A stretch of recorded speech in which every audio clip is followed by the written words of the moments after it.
The final refining of metals. Refining of metals. यहां पे भी same thing, we need to know what are the processes, उसका principle क्या होता है और वो किस किस मेटल के लिए एप्लीकेबल होता है. Very straight forward question. The first one is distillation.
बहुत क्लियरली लिख के दिया है, this method is useful for low boiling metals, जिसका D10 कॉन्फ़िगरेशन होता है नॉर्मली, जिंक, मरकरी, इनका. When you distil it, distil में क्या होता है, अगर तुम्हारे पास 3 सब्सटेंस है, उसमें जो सबसे लोएस्ट बॉइलिंग सब्सटेंस है उसका बॉइलिंग पॉइंट पे हीट करो, वो वेपर बन के डिस्टिल हो जाएगा, तो यहाँ पे मेटल डिस्टिल हो जाएगा, living behind the high boiling impurities in the beaker. ये होता है कौन सा प्रोसेस? डिस्टिलेशन. यह है प्रोसेस नंबर 1.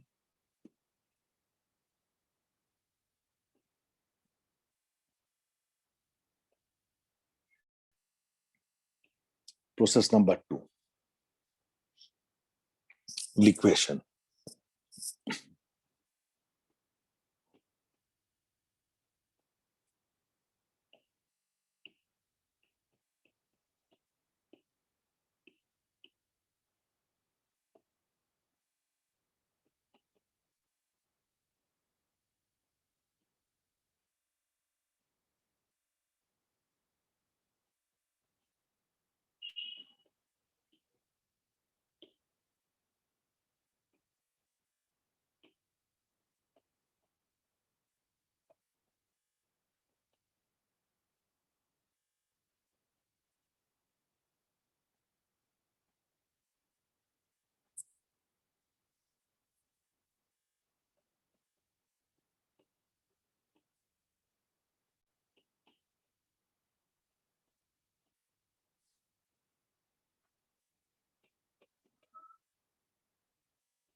तो प्योर मेटल के बाद में ऊपर में लिख रहा हूं इन कंटिन्यूएशन,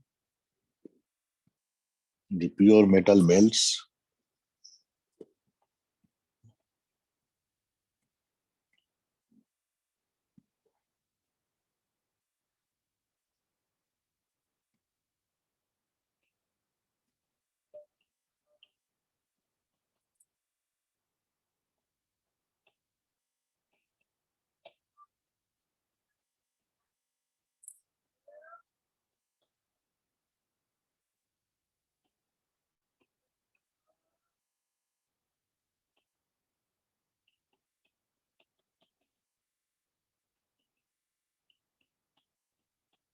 जैसे डिस्टिलेशन में क्या हुआ था, बॉइलिंग पॉइंट लो होता है, लिक्वेशन में क्या होता है, उसको लिक्विड बनाना होता है. तो किसको लिक्विड बनाओगे? इम्प्योरिटी को नहीं, मेटल को. तो मेटल का इस पर कंडीशन क्या होना चाहिए, मेटल का जो मेल्टिंग पॉइंट है वो इम्प्योरिटी से लेस होना चाहिए, और वो किस किस में होता है, टीन, लेड एंड बिस्मथ में। तो इस पे जब मेल्ट करते हो, क्योंकि मेल्टिंग पॉइंट मेटल का लो है, मेटल मेल्ट करके नीचे कलेक्ट होके बॉटम से निकल जाएगा, और बाकी पार्ट ऑफ द कंटेनर या जहां पे तुम्हारा फर्नेस है या जो भी है, वहां पे क्या रह जाएगा, the so called impurities.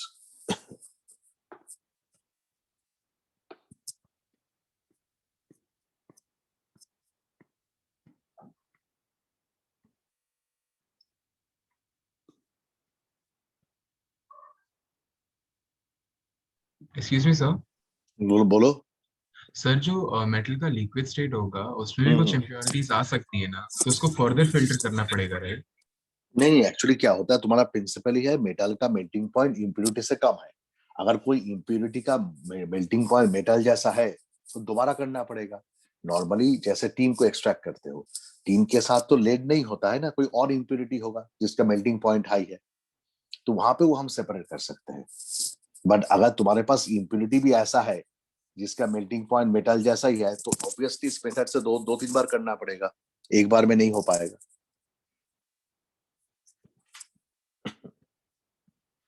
Yes sir.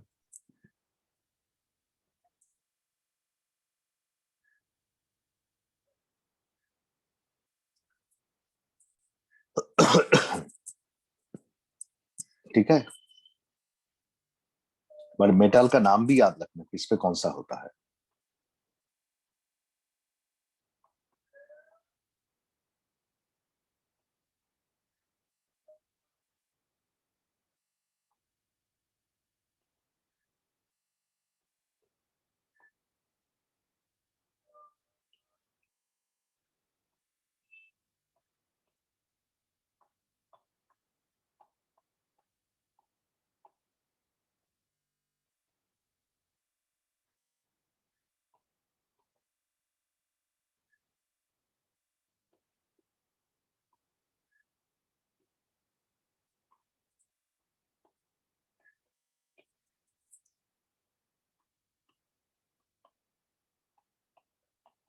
ये जो जोन रिफाइनिंग प्रोसेस होता है, इसपे इट इज डन इन सच अ वे, इसका मैकेनिज्म ऐसा है कि इस पे सबसे purest form of the metal मिलता है।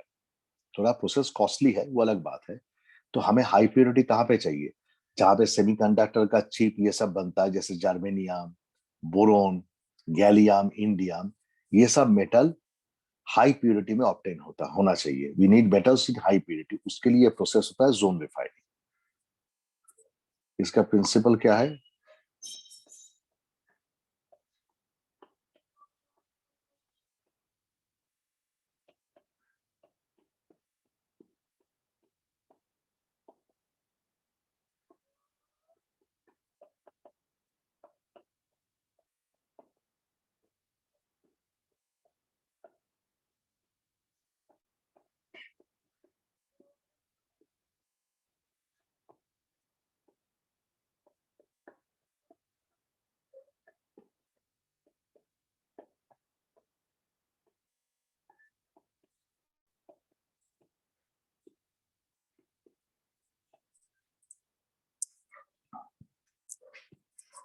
एक्चुअली इसमें क्या होता है, मान लो एक मेटल रॉड है with impurity,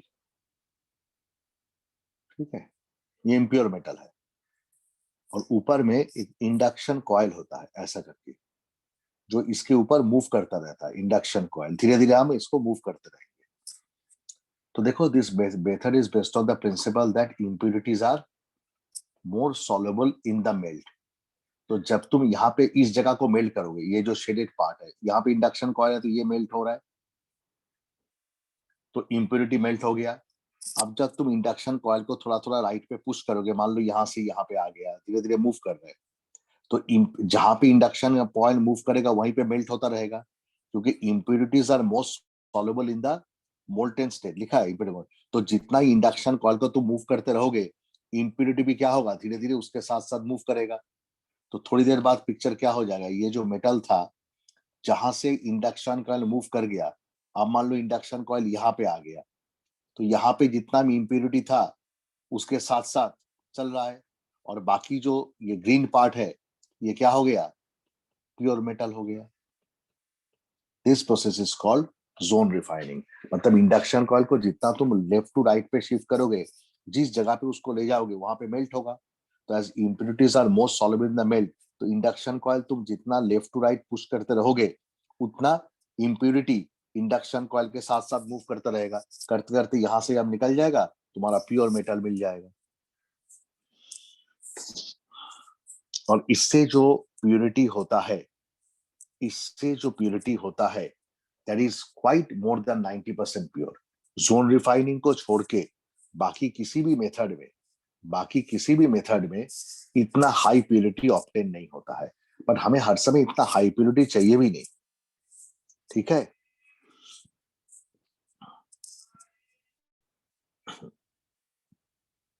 this called your zone refining. और एग्जाम्पल काइंडली याद रखना, कौन सा मेटल के लिए कौन सा प्रोसेस किया जाता है। और प्रिंसिपल ये है, दिस इज द प्रिंसिपल। दो ही चीज याद रखना है, बाकी इंग्लिश लैंग्वेज तो तुम भी लिख सकते हो, डायग्राम कोई तुमसे पूछेगा नहीं।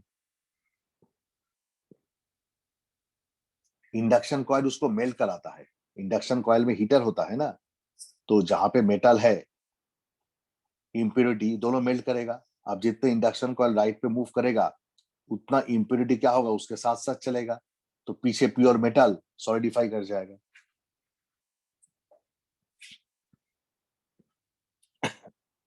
जैसे तुम झाड़ू देते हो लेफ्ट टू राइट, वैसा ही मूव करता रहेगा गंदगी।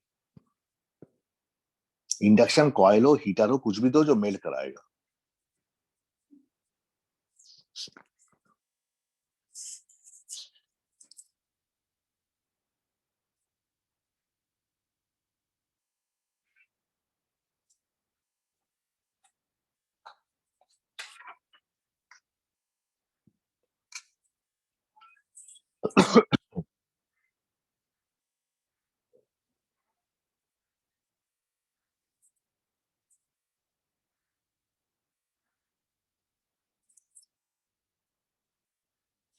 मेटल तो पीछे पड़ा रहता है, जब ये इम्प्योरिटी राइट पे मूव कर रहा है पूरा इम्प्योरिटी उसके साथ साथ चल रहा है, ब्लू पार्ट।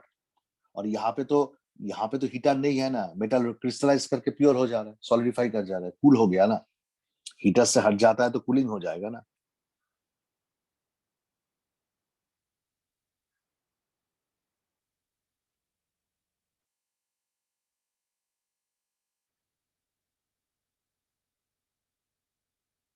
तो इम्प्योरिटी तो आगे चल रहा है मोल्टेन स्टेट में हीटर के साथ साथ, फिर हीटर को बाहर कर दो पूरा निकल जाएगा इम्प्योरिटी उसके साथ साथ, बाकी पीछे में मोल्टेन मेटल रह जाएगा।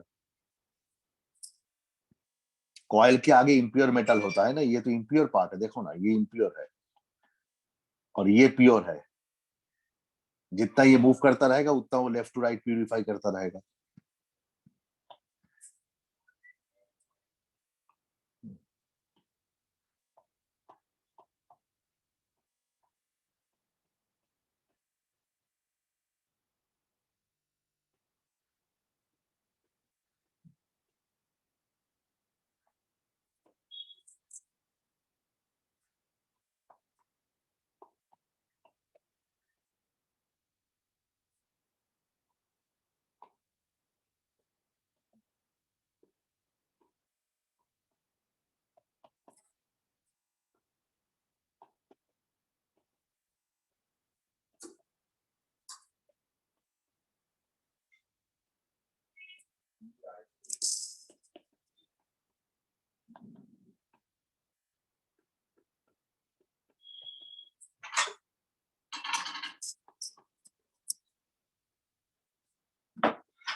Done sir.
Copied all of you यहां तक?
तो बेसिकली इस मेथड का प्रिंसिपल क्या है कि तुम्हारे पास जो मेटल है और उस पे जो इम्प्योरिटी है, तुमने इसको कोई रिएजेंट के साथ रिएक्ट किया, सो दैट जो मेटल है वो उस रिएजेंट के साथ रिएक्ट करके एक वोलेटाइल कंपाउंड बनाता है, जिसको हम अलग कर लेंगे डिस्टिलेशन या कैसे। अब वो वोलेटाइल कंपाउंड रिलेटिवली अनस्टेबल होना चाहिए, बन तो जाएगा बट अनस्टेबल होना चाहिए, सो दैट जब हम उसको और हाई टेम्परेचर में हीट करें वो दोबारा टूट के मेटल और रिएजेंट को क्या करेगा, अलग कर देगा। इस प्रिंसिपल का नाम है वेपर फेज रिफाइनिंग। अब ये कौन सा मेटल के लिए होता है ये जानना, ये तो प्रिंसिपल हो गया। फर्स्ट ये निकल के लिए होता है, निकल।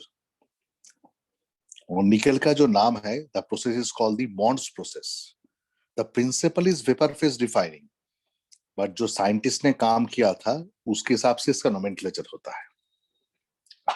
तुम लोग अगर कार्बोनाइल कंपाउंड पढ़े हो तो तुम्हें मालूम होगा nickel form very good complexes with carbon monoxide.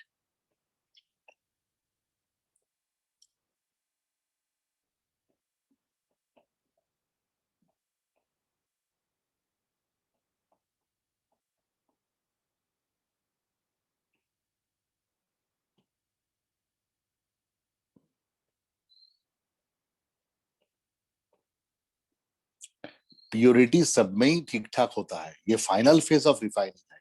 But zone refining में जो प्योरिटी होता है 95-96%, वो किसी भी मेथड से नहीं होता है। सो अगर तुम्हें कभी भी पूछा जाता है सबसे purest form of refining process कौन है, ऑब्वियसली जोन रिफाइनिंग।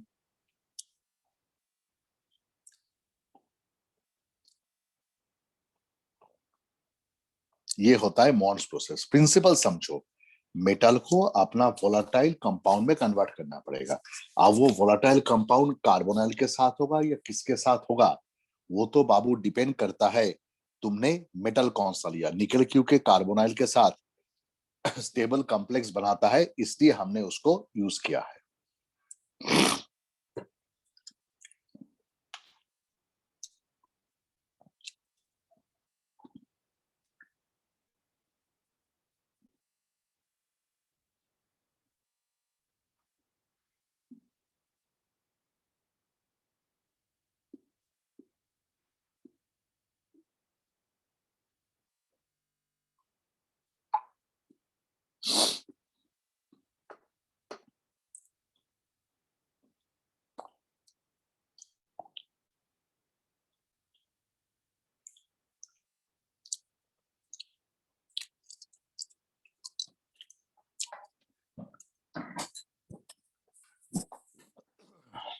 नोटेड। तो जैसे निकेल का एक्सट्रैक्शन होता है मॉन्ड्स प्रोसेस से, वेफर फेज रिफाइनिंग का और दो मेटल के लिए होता है। टाइटेनियम हाई टेम्परेचर में अनस्टेबल है, और अनस्टेबल है तो पहले क्यों बनेगा, बट बनने के बाद डिकॉम, जैसे कैल्शियम कार्बोनेट स्टेबल है, यस, बट हाई टेम्परेचर में हीट करने से टूटता भी तो है ना, उसका बात किया जा रहा है। ये दो मेटल होता है, ये भी जोन रिफाइनिंग से प्यूरिफाई होता है, बट इनका मेथड का नाम होता है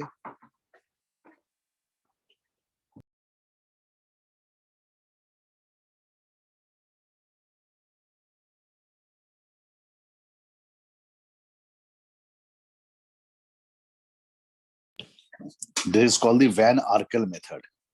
ठीक है, जो वैन आर्केल मेथड होता है ये टाइटेनियम के लिए होता है, जर्कोनियम के लिए होता है, ये मेनली दोनों का होता है। इसका प्रिंसिपल क्या है, इस पे मेटल को आयोडीन के साथ रिएक्ट किया जाता है। आयोडीन जैसे वहां पे कार्बोनाइल था ना, यहाँ पे आयोडीन के साथ टेम्परेचर याद नहीं रखोगे तो भी चलेगा, ऐसा कोई बहुत बड़ी बात नहीं है। ये टाइटेनियम आयोडाइड बनाता है और ये जर्कोनियम आयोडाइड बनाता है। इसको अगर तुम बहुत ही हाई टेम्परेचर में हीट करोगे, मतलब जिस पे फॉर्म करोगे उससे ज्यादा, तो टाइटेनियम प्लस आयोडीन हो जाएगा, और यहाँ पे जर्कोनियम सॉलिड, ये भी सॉलिड है, प्लस आयोडीन हो जाएगा। तो this is called the vapour phase refining.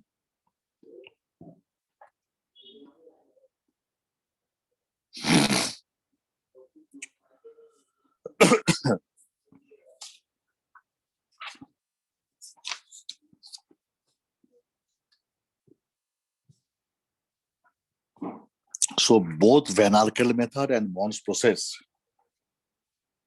both Van Alkel method and Bond's process comes under the principle of vapor phase refining.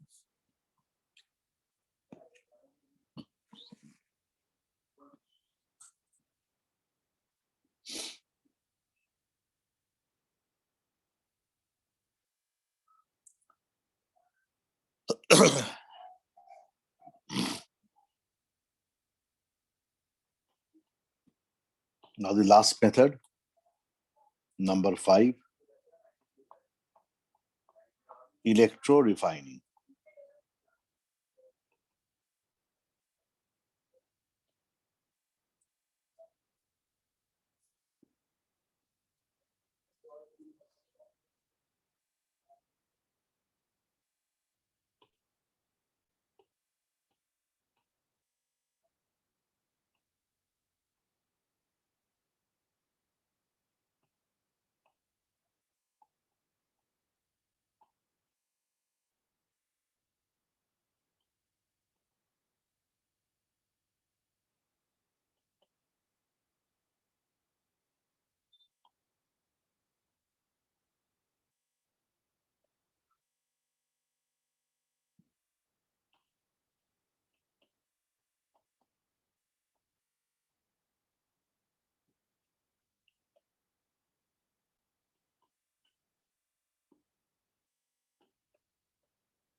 जो इलेक्ट्रोलिसिस हमारा होता है, इलेक्ट्रोलिसिस, उसी का ये प्रिंसिपल है। और कौन कौन सा मेटल के लिए एप्लीकेबल होता है मैंने पूरा नाम लिख दिया है। ये सब फाइनल स्टेज ऑफ रिफाइनिंग है, ऐसा नहीं कि कॉपर एक झटके में आ जाएगा, नहीं। कॉपर जो मिलेगा उस पर इनिशियल काम धाम करेंगे हम लोग।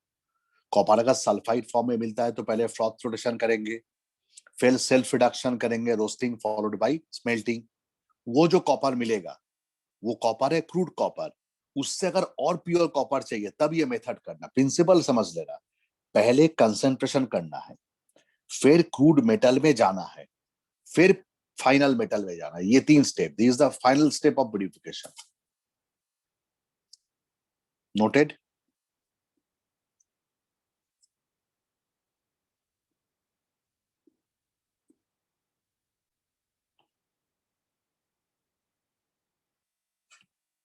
कंटिन्यूएशन में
तो जिस मेटल का तुम्हें एक्सट्रैक्शन करना है, मतलब प्यूरिफाई करना है, उसी का तुमने कैथोड लेना है।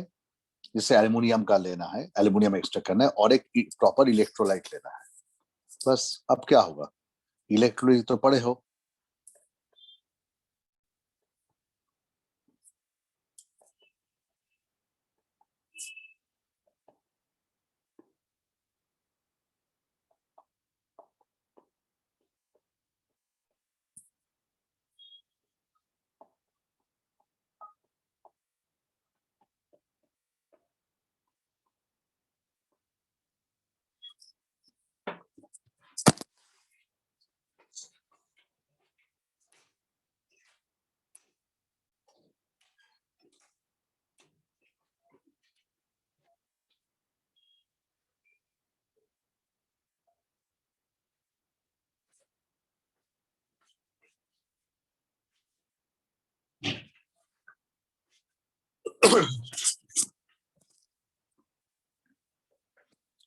सो जब तुम इस पे पास करोगे, जैसे मेटल का कोई सॉल्ट है, तो जब भी इलेक्ट्रोलाइज करोगे तो क्या होगा, मेटल कैथोड में डिपॉजिट हो जाएगा। वही तो होता है, वही लिखा। और क्या होगा, while an equivalent number of metal ions will dissolve from the anode। Cathode में रिडक्शन होगा और एनोड में क्या होगा, ऑक्सीडेशन होगा। तो एनोड में क्या होगा, मेटल जो है इलेक्ट्रॉन्स छोड़ के मेटल आयन में कन्वर्ट होगा।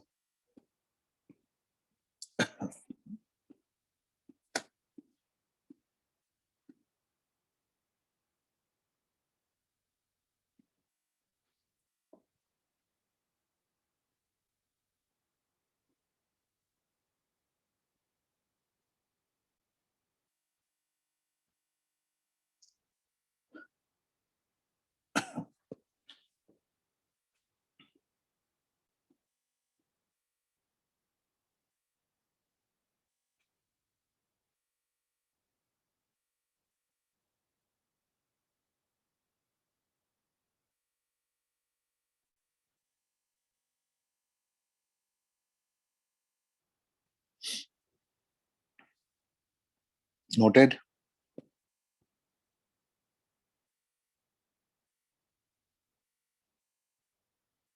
जैसे मान लो तुम्हें कॉपर को प्यूरिफाई करना है, तो you take pure copper as the cathode and impure copper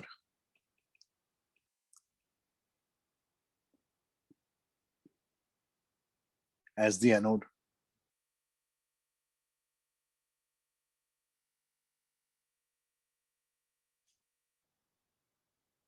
ये impure कॉपर है और तुम्हारा इलेक्ट्रोलाइट है कॉपर सल्फेट। तो जब तुम करंट पास करोगे, कॉपर सॉल्यूशन में इलेक्ट्रॉन लेके कैथोड में डिपॉजिट होगा। ये मेरा नेगेटिव इलेक्ट्रोड है कैथोड। पॉजिटिव इलेक्ट्रोकेमिकल सेल है ना, नेगेटिव इलेक्ट्रोड कैथोड है। और ये है पॉजिटिव इलेक्ट्रोड एनोड। और यहाँ पे क्या होगा, पॉजिटिव इलेक्ट्रोड में कॉपर अपना इलेक्ट्रॉन छोड़ के Cu2+ पे चला जाएगा। तो धीरे धीरे क्या होगा, यहाँ पे कॉपर अगर डिसॉल्व करेगा तो कौन रह जाएगा, जो इम्प्योरिटीज है। तो ये जो इम्प्योरिटीज होता है, इम्प्योरिटीज फॉल्स डाउन, वहीं पे रह जाता है at the bottom and is called anode mud. Mud मतलब जो इम्प्योरिटी है।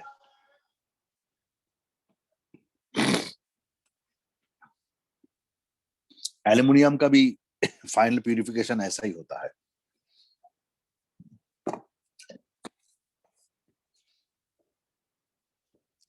सो तुम्हारे पास जो मेटल हम तुम्हें देंगे, अगर वो आयरन वाला है तो फर्स्ट स्टेप पे तुम क्या करोगे, मैग्नेटिक सेपरेशन करोगे। सल्फाइड है तो फ्रॉथ फ्लोटेशन करोगे। वो तुम्हें फर्स्ट काम करना पड़ेगा सो एज टू कंसेंट्रेट दी ओर, वो तुम्हें करना ही पड़ेगा। हर एक्सट्रैक्शन का 3 स्टेप होता है। कंसेंट्रेशन, हाँ उस पे तुम कौन सा मेटल से करोगे एक्सट्रैक्ट कंसेंट्रेशन, वो तो बाबू डिपेंड करेगा तुम्हारे पास कौन सा ओर है, उसके ऊपर भी यूज इट। उसके बाद हम लोग क्या करते हैं, कंसेंट्रेशन के बाद रोस्टिंग या कैल्सिनेशन करते हैं, डिपेंडिंग ऑन कि वेदर इट इज कार्बोनेट ओर और हाइड्रोक्साइड ओर या जो भी ओर है उसके हिसाब से करते हैं। जब वो हो जाता है we ultimately get the crude metal, और जब क्रूड मेटल बन जाता है उसके बाद, क्रूड मेटल बनने के बाद हमारे पास जो ये 5 मेथड मैंने बताया, डिस्टिलेशन, जोन रिफाइनिंग, ये जो भी मेथड्स है इसको हम यूज करते हैं in order to achieve the metal in the purest form.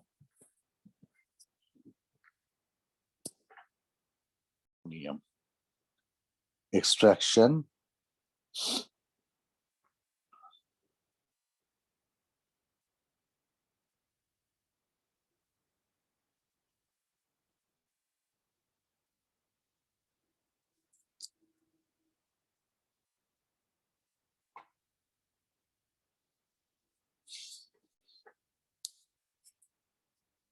so the ore from which normally aluminum is extracted is bauxite.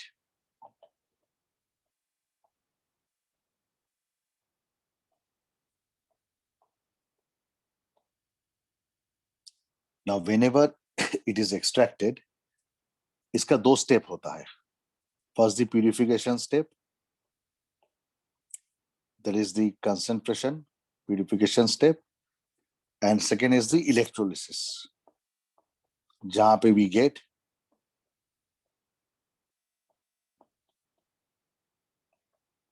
first step purification of bauxite and then the final step. तो bauxite से जो purification होता है, I have told you उस process का नाम क्या होता है, स्टेप 1 का नाम क्या होता है, the bears process, that is called the bears process, जो ऑलरेडी हम लोग डिस्कस कर चुके हैं कि एल्युमिनियम ऑक्साइड में कंटेनिंग ऑब्वियसली 2 वाटर, तुम अगर NaOH डालोगे plus water, it will form sodium aluminate. देखो बेयर्स प्रोसेस का क्लास नोट पे जाके देखो, जहां पे हमने पहले बेयर्स प्रोसेस लीचिंग का लिखा था, लीचिंग उसमें हुआ था सोडियम एल्यूमिनेट बनता है या वाटर सॉल्युबल सॉल्ट ये बनता है। सिलिका या कोई इंप्योरिटी अगर होता भी है, सिलिका अगर कोई इंप्योरिटी होता भी है, वो प्रेसिपिटेट बना देगा, सोडियम सिलिकेट उस टाइप का, तो दे विल नॉट रिएक्ट। तो एल्युमिनियम रिएक्ट करेगा। तो जब एल्युमिनियम रिएक्ट करेगा, this is I am talking about the कौन सा प्रोसेस, बेयर्स प्रोसेस, ठीक है। तो ये जो एल्युमिनियम सॉल्ट रिएक्ट किया, ये वाटर सॉल्युबल है, तो इसका क्या करोगे, फिल्टर कर लोगे, बिकॉज इम्प्योरिटी जो है, इम्प्योरिटी अगर NaOH के साथ रिएक्ट भी करेगा, सपोज करो रिएक्ट कर भी लिया, they will form solid substances, मतलब रेसिड्यू हो जाएगा। तो अगर तुम फिल्टर करते हो, फिल्टर, तो फिल्ट्रेट में कौन पास ऑन कर जाएगा, the aluminium complex pass on कर गया। अब उसी फिल्ट्रेट में, मैंने कहा था उसी फिल्ट्रेट में तुम्हें क्या करना पड़ेगा, कार्बन डाइऑक्साइड डालना पड़ेगा।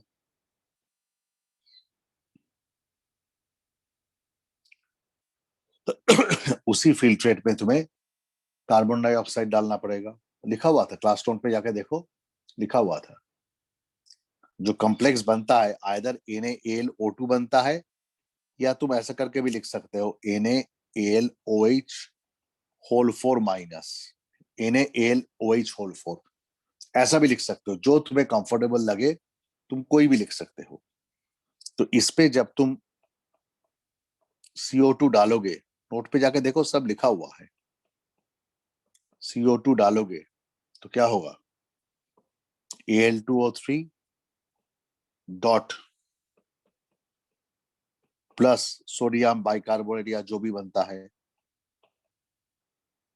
तो अब मुझे एल्युमिनियम ऑक्साइड जो था विद एक्स वाटर, वो बाकी इंप्योरिटी से प्यूरिफाई हो गया।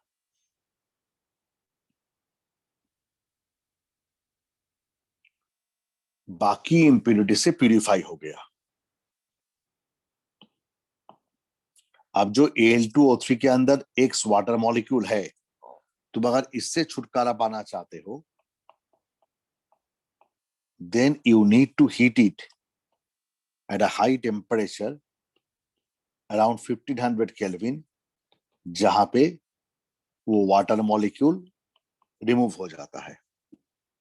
मतलब हाइड्रेटेड सॉल्ट से एनहाइड्रस बन जाएगा, हाइड्रस सॉल्ट से एनहाइड्रस बन जाएगा।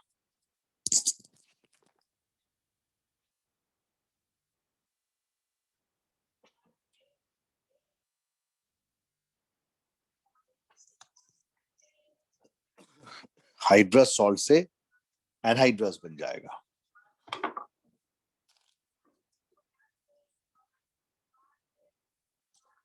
अब नाउ द लास्ट स्टेप, अब हम क्या करेंगे, प्योर मेटल को एक्सट्रैक्ट करेंगे by electrolytic reduction of pure Al2O3।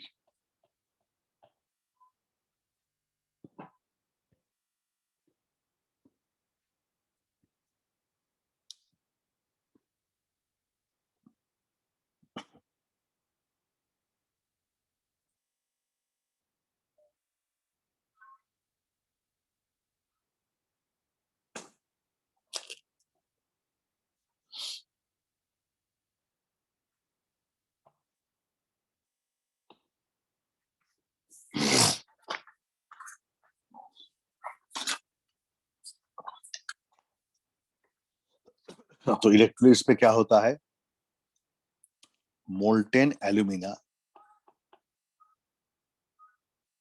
20%,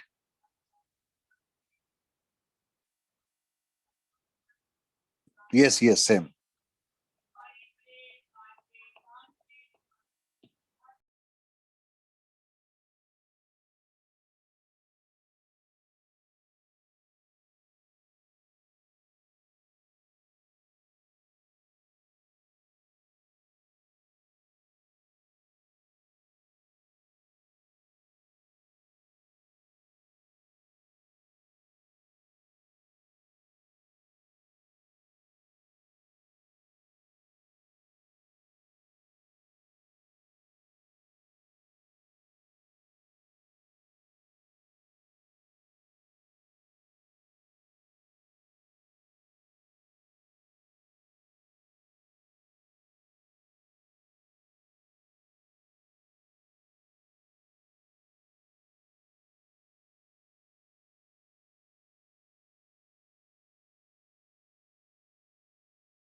ये होता है बेसिक कंसेप्ट। क्रायोलाइट का फॉर्मूला तुम लोग पहले भी देख चुके हो, अब उसको क्यों यूज किया जाता है उस सब हम आएंगे। तो मोल्टेन एल्यूमिना, उसके साथ रेशियो भी लिख दिया 60% 20%। फ्लोरोस्पर होता है calcium fluoride, is taken in an iron tank with carbon lining which acts as the cathode, और एनोड होता है ग्राफाइट रॉड। अब रिएक्शंस क्या होता है पहले लिख लेते हैं, फिर एक एक कर का आंसर में आएंगे।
I'll come to the function of all of them. Patiently wait.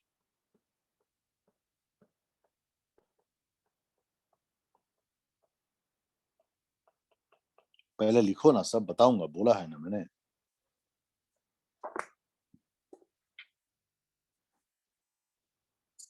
What is the formula of cryolite?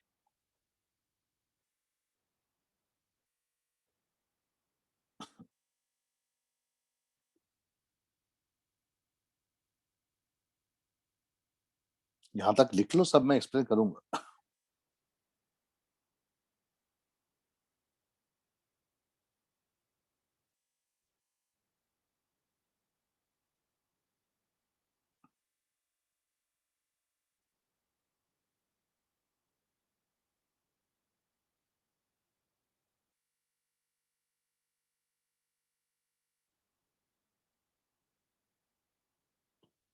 तो बेसिकली क्या हो रहा है, कैथोड में जो है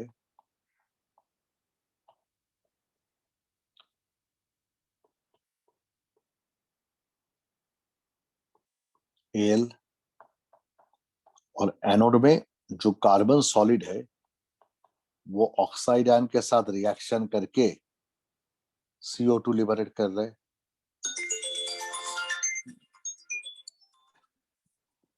एक्चुअली होता क्या है, एक्चुअली स्पीकिंग जो ऑक्साइड आयन है Al2O3 का दो पार्ट है ना, Al2O3 का दो पार्ट है, एल्यूमिनियम प्लस O2 माइनस. तो ये कैथोड में पहुंच गया, तो तुम कहोगे सर एनोड में तो ऑक्सीजन गैस लिबरेट होना चाहिए. होता है, वो ऑक्सीजन गैस दोबारा क्या करता है, जो एनोड का ग्रेफाइट है उसके साथ रिएक्ट करके CO2 होता है. इसलिए फाइनल प्रोडक्ट हम CO2 ही लिखते हैं. अगर तुम O2 भी लिखोगे then also you are not conceptually wrong, but at the end of the day if you wait for some time, CO2 is mainly the product that we get. Liberate O2 होता है to be honest, but वो combine करके CO2 बना देता है. ठीक है. इसलिए मैंने CO2 लिखा, बट एक्चुअल गैस जो लिबरेट होता है वो ऑक्सीजन है एट द एनोड.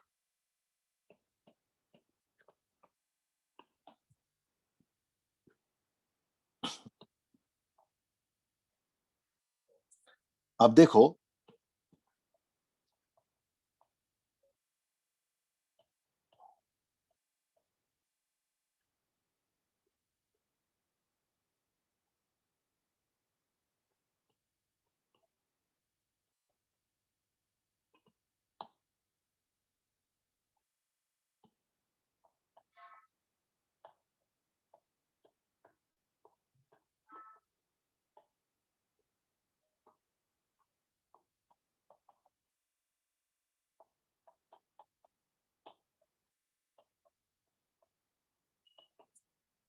तुम देखोगे मैंने अभी बोला था फ्लोरोस्पार का फॉर्मूला क्या होता है, क्यों ऐड करेंगे उस पर हम आएंगे, बट फॉर्मूला क्या होता है, CaF2. तो उससे कौन सा आयन आएगा, calcium. And what is the formula of cryolite, खुद बोलो क्रायोलाइट का फॉर्मूला क्या होता है. Na3 Na3 AlF6. तो इससे कौन कौन सा आयन आएगा, एल्युमिनियम तो आएगा, साथ में सोडियम भी आएगा. तो एक रिस्क फैक्टर रहता है कि सोडियम भी है, कैल्शियम भी है और आपका एल्युमिनियम भी है. आपने इन दोनों को कोई पर्पस के लिए ऐड तो किया है, जो आपने अभी बताया नहीं सर, आप बता दोगे. At the same time there is a risk factor कि ये लोग भी तो कैटायंस है, ये भी तो डिपॉजिट हो सकता है. बट तुम इलेक्ट्रोकेमिकल सीरीज पढ़े हो, उससे जो मेटल ज्यादा इलेक्ट्रोपॉजिटिव होता है वो डिपॉजिट नहीं होता है, ये होता है.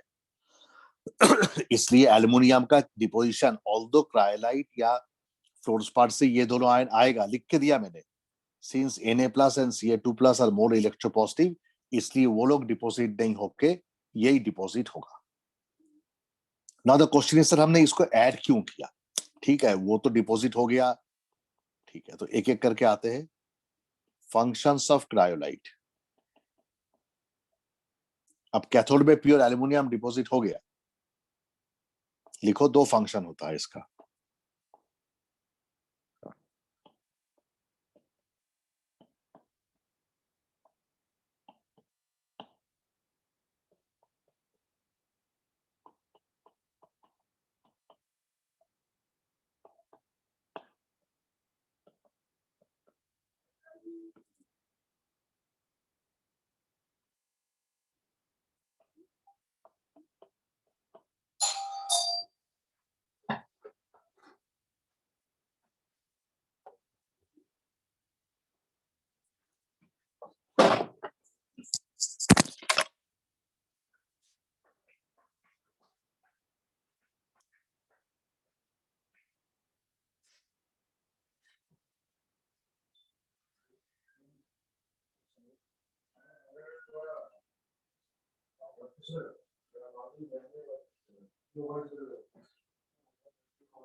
अच्छा एक चीज सॉरी, ये मैंने गलती, ये फ्लोरोस्पार का है। नहीं नहीं क्रायोलाइट, हाँ ठीक है ठीक है, क्रायोलाइट लिखा था, ठीक है। दोनों का कुछ टोल सेम ही होता है।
यहाँ तक नोटेड? Yes, sir. बेसिकली देखो, सब कुछ तुम्हें याद ही रखना है, बट हाँ, ये सब क्वेश्चन पूछा जाता है। जब देखोगे मैं नेक्स्ट क्वेश्चन सॉल्व कराऊंगा जेई पेपर्स का, ये सब जो है रोल्स पूछा जाता है। एल्युमिनियम तो हो गया। Now before I go into the further things, एक दो टर्म के साथ मैं तुम्हें थोड़ा फेमिलियर करूंगा। मैंने बहुत सारे टर्म के साथ तुम लोग को फेमिलियर कर ही दिया। Now there is another important term,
कभी कभार क्या होता है, जो हम एक्सट्रैक्शन प्रोसेस करते हैं, इस पे कार्बन रिडक्शन, सेल्फ रिडक्शन, बहुत सारे रिडक्शन प्रोसेस होता है।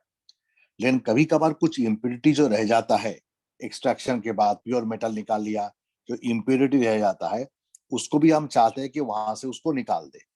तो फ्लक्स वो कंपाउंड्स होता है जो उस इम्प्योरिटी में डाला जाता है, so that impurity plus flask मिलके एक कंपाउंड होके बाहर निकल जाए, जिसका नाम होता है स्लैग। तो जब भी तुम फ्लक्स को चूज करोगे, चॉइस ऑफ फ्लक्स, तुम्हें देखना पड़ेगा इम्प्योरिटी के साथ वो केमिकली रिएक्ट करे, इम्प्योरिटी के साथ वो केमिकली रिएक्ट करे।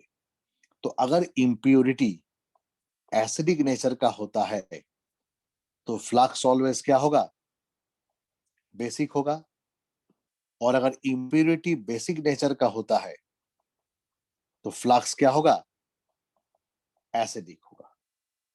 तो जब भी तुम्हें चॉइस ऑफ फ्लक्स बोलेगा, तुम्हें देखना पड़ेगा उस रिएक्शन में तुम्हारा जो इम्प्यूरिटी है, जैसे मान लो तुमने मेटल को एक्सट्रैक्ट कर लिया, मेटल तो रह गया ना, मेटल के साथ तो इम्प्यूरिटी भी है ना, और स्लैग तुम्हारा मोल्टेन स्टेट में सॉल्युबल नहीं होता है, स्लैग मोल्टेन मेटल में इनसॉल्युबल होता है, इनसॉल्युबल इन मोल्टेन मेटल। तो हम सेपरेट भी कर सकते हैं। जैसे मान लो तुम आयरन को एक्सट्रैक्ट कर रहे हो, आयरन फेरिक ऑक्साइड फॉर्म में है, अच्छी बात है, तुमने उस पर कार्बन रिडक्शन करके ये सब करके आयरन निकाल लिया, बट आयरन के साथ जो बाकी पार्टिकल्स है, सिलिकॉन या सिलिका जो भी रह गया, वो भी तो मोल्टेन फॉर्म में है ना, उसको निकालना है। तो अगर मान लो तुम्हारा इम्प्योरिटी SiO2 है, सिलिका, ये ऑब्वियसली एसिडिक है, तो इसके लिए हम फ्लक्स क्या ऐड करेंगे? बेसिक, कोई भी मेटेलिक ऑक्साइड डाल दो, कैल्शियम ऑक्साइड, तो दोनों मिलके क्या बनाएगा? सॉल्ट, कैल्शियम सिलिकेट, जो स्लैग हो जाएगा, इसी का नाम है स्लैग। सिमिलरली अगर तुम्हारा इम्प्योरिटी बेसिक है, मेटेलिक ऑक्साइड है, बेसिक है, तो ऐसे फ्लक्स क्या होगा? एसिडिक होगा।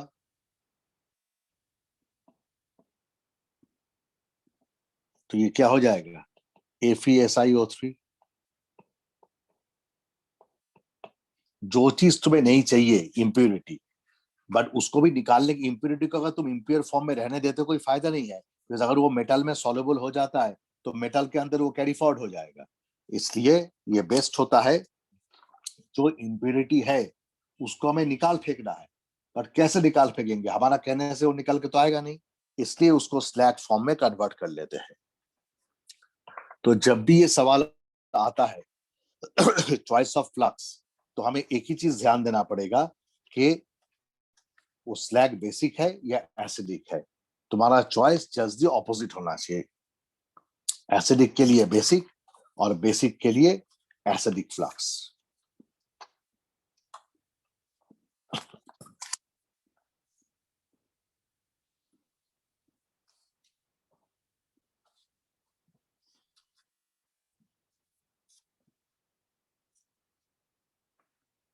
डायरेक्टली एसिड यूज करना बहुत रिस्की होता है, तुम्हारा जो इलेक्ट्रोलिस का प्लेट फेट है ये हो सकता है अफेक्ट कर जाए, because acids are much much more reactive.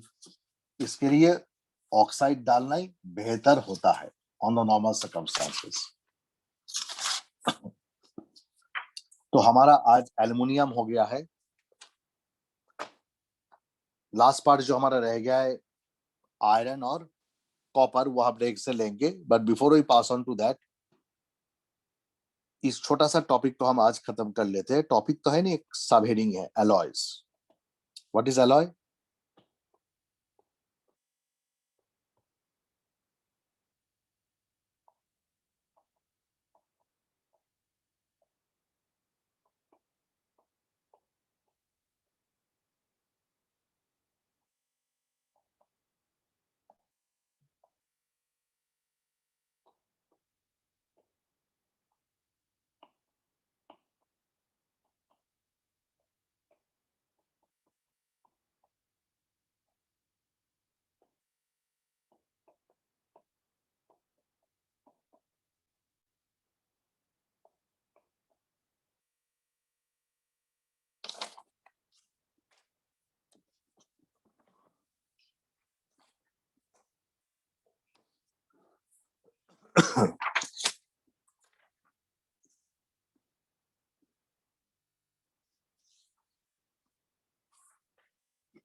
तो एलॉय का डेफिनेशन में लिख के दे दिया है, और उस एलॉय में अगर one of the metal mercury होता है then it is called amalgam. और इस ब्लॉक पे तुम पढ़े हो एमालगम सबके साथ नहीं बनता है, एल्कली मेटल्स और कुछ हद तक एल्कालाइन अर्थ मेटल जो होता है, एल्कालाइन अर्थ मेटल, ये लोग एमालगम बनाते हैं, एल्कालाइन अर्थ मेटल्स, ये एमालगम फॉर्मेशन करते हैं।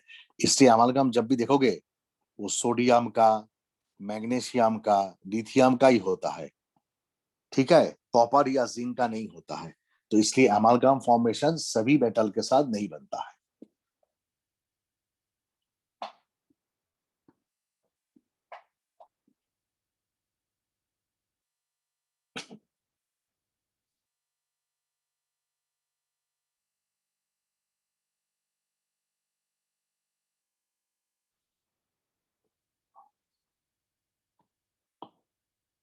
Some important alloys and their composition.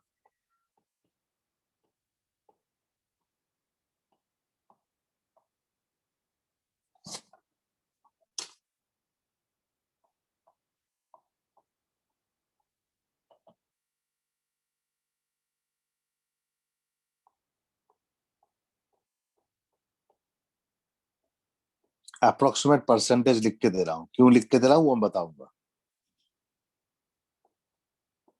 JEE mains का क्वेश्चन है ब्रोंज में क्या क्या मेटल होता है, ब्रोंज जो एलॉय है उस पे क्या क्या मेटल होता है। आई थिंक क्लास 10 का बच्चे को भी मालूम है, एक में कॉपर जिंक होता है ब्रास में, और ब्रोंज में कॉपर टीन होता है। All of us know it, इस पे कोई बहुत फंडू वाला बात नहीं है। सिमिलरली और भी मेटल्स होता है, और भी होता है कॉपर का बहुत सारे होता है, जैसे जर्मन सिल्वर, इस पे सिल्वर नहीं होता है। कॉपर होता है 40%, जिंक होता है 30% अप्रोक्सीमेटली सब, निकेल होता है 30%, और एक होता है गन मेटल, इस पे कॉपर होता है 85%, टीन 10% और जिंक 5%। अब जेई मेंस पे खाली कंपोजिशन पूछेगा, जेई एडवांस में क्या पूछेगा, ब्रास, ब्रोंज और जर्मन सिल्वर, इन तीनों एलॉय को अरेंज करो in decreasing order of copper content. तुम तो गए, ये जेई एडवांस है। मैं कितना बार कितना स्टूडेंट से पूछा, सर ब्रास और ब्रोंज में मैंने पूछा कॉपर का परसेंटेज ज्यादा किसमें है, सब स्टूडेंट चिल्लाते हैं सर कॉपर है कॉपर है कॉपर है, कंपोजिशन भी बता देते हैं। बट जब तक तुम्हें ये चीज मालूम नहीं है, I am not saying remember the exact percentage, पर सबसे ज्यादा किस पे होता है, ब्रोंज में होता है, फिर ब्रास में होता है, फिर जर्मन सिल्वर में होता है। क्वेश्चन जैसा आएगा उसके हिसाब से हमें तैयारी रखना पड़ेगा ना, नहीं तो कैसे चलेगा बोलो।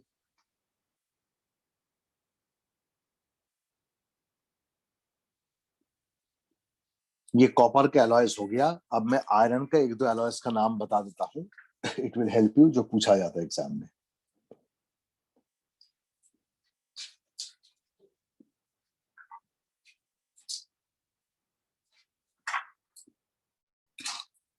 यूज तो कोई बुक से पढ़ लेना, यूज इस उम्र में क्या पढ़ोगे। ब्रास का यूज क्या होता है, यूटेंसिल्स में होता है, ब्रॉन्ज स्टैचूज में होता है, मेडल्स में होता है, ठीक है। गन मेटल किस में, बेल में गन मेटल किस में यूज होता है, गियर्स बियरिंग्स जो होता है, ठीक है, ऐसा यूज होता है। नाउ जो आयरन का डिफरेंट एलॉयज है, मैं ज्यादा एलॉय नहीं लिखूंगा, जो रेलेवेंट है वही लिखूंगा। स्टेनलेस स्टील, अप्रोक्सीमेट आयरन होता है 75%, क्रोमियम 16%, 15% ही मान लो, और निकेल होता है 10%। दूसरा होता है क्रोम स्टील, ये भी काफी यूज होता है, इस पे आयरन 95%, क्रोमियम 5%। और थर्ड है एल निको, ये तुम्हारा परमानेंट मैग्नेट बनाने में यूज होता है, used for making permanent magnet, magnetic property होता है। एल्निको। इसमें होता है आयरन 60%। इसका परसेंटेज याद नहीं भी रखोगे तो भी चलेगा, खाली स्टेनलेस स्टील का याद रखना परसेंटेज। एल्युमिनियम क्या क्या होता है याद रखना प्लीज, निकेल और कोबाल्ट।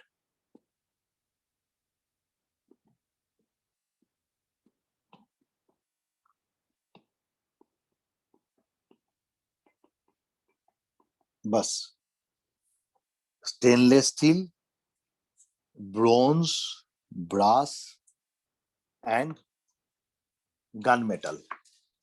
गन मेटल कौन सा बोला था, जर्मन सिल्वर। ये चार का कंपोजिशन याद रखना है। बाकी में तुम खाली नाम याद रखोगे, मतलब क्या क्या होता है उसके अंदर, उससे ही तुम्हारा काम चल जाएगा।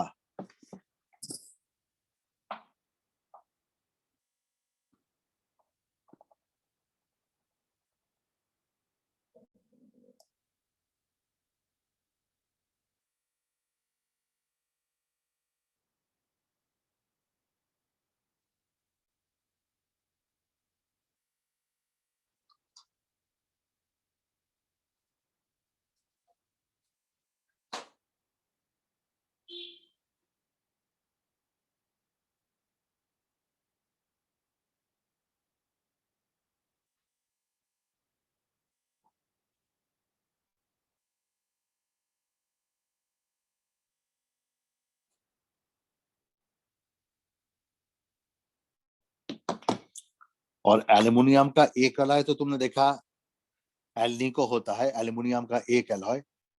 और एक अलॉय होता है, नोट करके रखो, ड्यूरालुमिन।